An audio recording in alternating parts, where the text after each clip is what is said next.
رات کے اندھیرے میں احمد ایک ویران ریلوے اسٹیشن پر کھڑا تھا۔ ہوا میں عجیب سی خنکی تھی اور اسٹیشن پر سناٹا چھایا ہوا تھا۔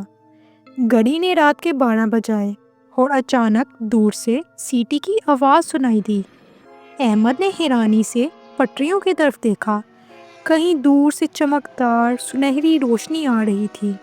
یہ کیا ہو سکتا ہے؟ احمد نے سوچا۔ اسٹیشن پر کوئی اور مسافر نہیں تھا۔ جیسے جیسے روشنی قریب آئی، اس نے ایک سنہری رنگ کی چمچماتی ٹرین دیکھی جو عام ٹرینوں سے بالکل مختلف لگ رہی تھی۔ اس کا ڈھانچہ سونے کا بنا ہوا تھا، کھڑکیاں نیلم اور ہیرے جواہرات سے سجی تھیں اور دروازوں پر عجیب نقوش کندہ تھے۔ احمد نے ہمت کی اور ٹرین میں چڑھ گیا۔ اندر داخل ہوتے ہی وہ دنگ رہ گیا۔ ہر چیز سونے اور چمکتے جواہرات سے بنی ہوئی تھی۔ نشستیں نرم محمل کی تھیں اور چھت پر جادوئی کمکمے چمک رہے تھے۔ لیکن حیرانی کی بات یہ تھی کہ ٹرین میں صرف چند لوگ تھے اور سب کے چہرے پر اسرار حد تک سنجیدہ تھے۔ اچانک ایک لمبے کوٹ میں ملبوس بوڑھا شخص اس کے قریب آیا۔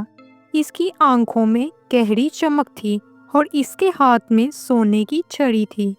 تمہیں اس ٹرین میں سوار نہیں ہونا چاہیے تھا لڑکے، بوڑھے نے سرگوشی کی۔ احمد نے بوڑھے کی بات نظر انداز کر دی اور ایک نشست پر بیٹھ گیا۔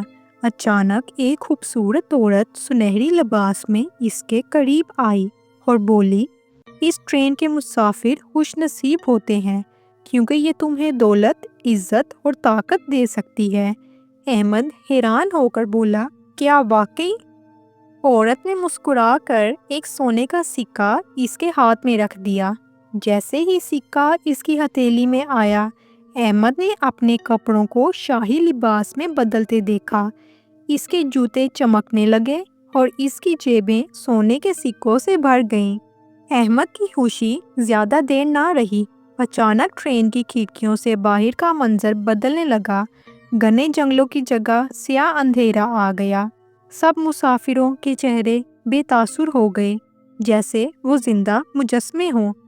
بوڑھے شخص نے آگے بڑھ کر غصے سے کہا، لڑکے، تم نے لالچ کر لیا، اب تم اس ٹرین کے قیدی بن چکے ہو۔ احمد کا دل دھک دھک کرنے لگا۔ اس نے دروازے کی طرف بھاگنے کی کوشش کی، مگر دروازہ بند ہو چکا تھا۔ احمد نے اپنے ہاتھ میں موجود سنہری سکے کو غور سے دیکھا۔ اس پر ایک عجیب نشان بنا تھا جو آہستہ آہستہ چمکنے لگا۔ جیسے ہی اس نے سکہ زمین پر پھینکا، ایک تیز روشنی پھیل گئی اور سب کچھ دھندلا ہو گیا۔ جب روشنی ختم ہوئی تو احمد نے خود کو اسی ویران اسٹیشن پر کھڑا پایا۔ ٹرین غائب تھی، اس کے ہاتھ خالی تھے اور اس کے کپڑے دوبارہ عام سے ہو گئے تھے۔ لیکن جیسے ہی اس نے اپنی جیب میں ہاتھ ڈالا، وہاں ایک پرانا سنہری سکہ اب بھی موجود تھا، آہستہ آہستہ چمکتا ہوا۔ کہیں یہ سب ایک خواب تو نہیں تھا، یا شاید وہ جادوئی ٹرین دوبارہ لوٹنے والی تھی۔ آپ کو کہانی کیسی لگی مجھے کمنٹس میں ضرور بتائیں، اور میری ویڈیو کو لائک کر دیں اور چینل کو سبسکرائب کر دیں تاکہ نیکسٹ ویڈیو آپ تک پہنچ سکے۔ شکریہ۔